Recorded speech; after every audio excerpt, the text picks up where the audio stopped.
Bonjour tout le monde. Dans cette vidéo, nous allons parler de l'exercice numéro 6 du laboratoire numéro 4 qui vous demande d'écrire un programme qui permet de saisir une date. La date, elle est sous la forme jour, mois et année.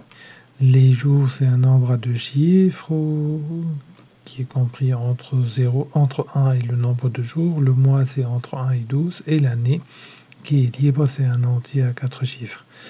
Et de calculer, d'afficher le jour suivant. Donc la date que vous allez saisir, vous devez me donner le jour suivant. On suppose, pour simplifier le calcul, on suppose que le nombre de jours du mois de février est égal à 28. Donc à titre d'exemple, pour le 31/12/2020, le jour suivant, ça va être le 1er janvier 2021. Pour le 28/2/2020, ça va être le 1er mars 2020, etc., etc. Comme d'habitude, on va passer sur IntelliJ pour essayer de répondre à ce problème. Comme d'habitude, la difficulté dans l'exercice réside dans la compréhension de l'énoncé. Et pour cet énoncé spécifiquement, la difficulté, c'est dans les exemples que vous allez prendre, que vous allez considérer. Donc, l'idée, elle est simple. Vous avez une entrée. L'entrée, c'est jour, mois, année. C'est ces trois entiers que vous allez saisir, le jour, mois et année. Et la sortie, ça va être, comme d'habitude, ça va être un affichage du jour suivant. Donc en fait, je vais calculer, c'est comme si j'allais calculer la nouvelle valeur de J, la nouvelle valeur de M et la nouvelle valeur de A, de l'année. Donc ça, c'est l'entrée, un jour, mois, année. La sortie, c'est le jour suivant sous la forme aussi de jour, mois, année, mais qu'on va tout simplement afficher. Donc la difficulté, c'est comment calculer le jour suivant. On sait que le jour suivant, généralement, c'est si on est le 1er janvier, ça va être le 2 janvier. Si on est le 3 janvier, ça va être le 4 janvier. Si on est le 15 décembre, ça va être le 16 décembre. Donc l'idée dans cet exercice est de traiter les cas particuliers. Les cas particuliers sont les jours de fin de mois et un autre cas particulier qui est le jour de fin d'année. Donc il faut spécifier les jours de fin de mois et le jour de fin d'année. Donc si je commence par spécifier le jour de fin d'année, c'est quoi le jour de fin d'année? C'est le 31/12/2012. Peu importe l'année, c'est quoi? Par exemple, si je prends 2020. Donc le jour suivant, ça va être quoi? Ça va être le 1er janvier 2021. Et dans ce cas, j'ai fait quoi? J'ai augmenté le nombre d'années, il était 2020, il devient 2021. J'ai réinitialisé le nombre de mois, qui est égal à 1 au lieu de 12, et j'ai réinitialisé le nombre de jours en commençant toujours par 1. L'autre, si je prends un jour de fin de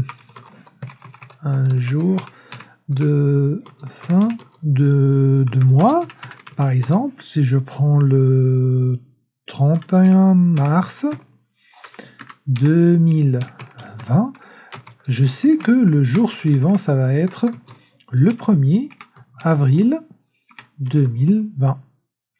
Et comme vous l'avez remarqué ici, la seule modification que j'ai apportée, c'est tout d'abord, j'ai augmenté le nombre de jours, le nombre de mois, et j'ai réinitialisé le nombre de jours. Donc lorsque vous arrivez à une fin de mois, vous devez obligatoirement réinitialiser le nombre de jours. Si vous êtes à une fin d'année, vous devez réinitialiser le nombre de mois et incrémenter le nombre d'années. En utilisant cette logique, vous allez vous dire que ça dépend du nombre de jours, ça dépend du mois. Il contient combien de jours? Je sais que le mois de février, donc si le mois il est égal à 2, je sais que j'ai 28 jours. Donc ça, c'est un cas à traiter. Et j'ai aussi une liste de mois dont le nombre de jours il est égal à 31, qui sont au nombre de janvier, mars, mai, juillet, août, octobre et décembre. Voilà, donc ça c'est les mois qui contiennent 31 jours. Donc ça, on va les traiter à part. Maintenant, le mois qui contiennent 30 jours, qui sont le 4, le 6, le 11, le 9 et le 11. Voilà, donc le 9 et le 11. Et bien sûr, le premier dont on a discuté tout à l'heure, c'est le mois qui est égal à 12.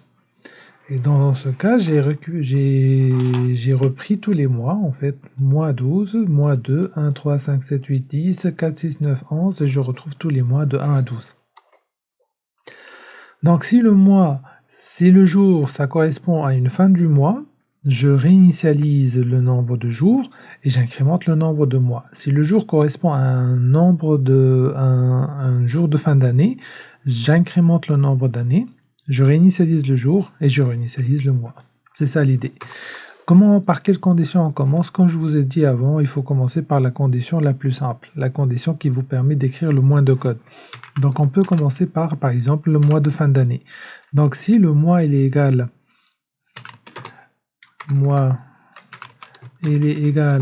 à 12, bien sûr là il faut définir, si on veut écrire l'algorithme correctement, il faut tout d'abord définir, déclarer et saisir les jours, mois et années. Bien sûr, vous faites ça à partir du clavier. Là, c'est juste pour accélérer. Je vais les déclarer et les saisir dans le code. Je vais dire le jour est égal à 12. Le mois est égal à 5. Et l'année est égale à 2020. C'est juste pour accélérer, mais après, vous allez le trouver avec le scanner. Donc, si le mois est égal à 12, c'est-à-dire la variable elle est égale à 12, dans ce cas, je dis, il faut tester. Je ne peux pas dire c'est quoi le jour suivant, il faut vraiment tester. Comment on fait le test? On fait le test par rapport au nombre de jours. Donc si le nombre de jours est égal à 31, je sais que je suis dans une fin d'année. Et puisque je sais que je suis dans une fin d'année, je dois faire quoi? L'année plus. Ensuite, comme on l'a dit, le jour il devient 1 et le mois il devient 1. Réinitialisation du jour et du mois. Sinon, else, si ce n'est pas un jour de fin d'année, dans ce cas, c'est simple, il faut juste augmenter le nombre de jours, donc ça va être jour plus.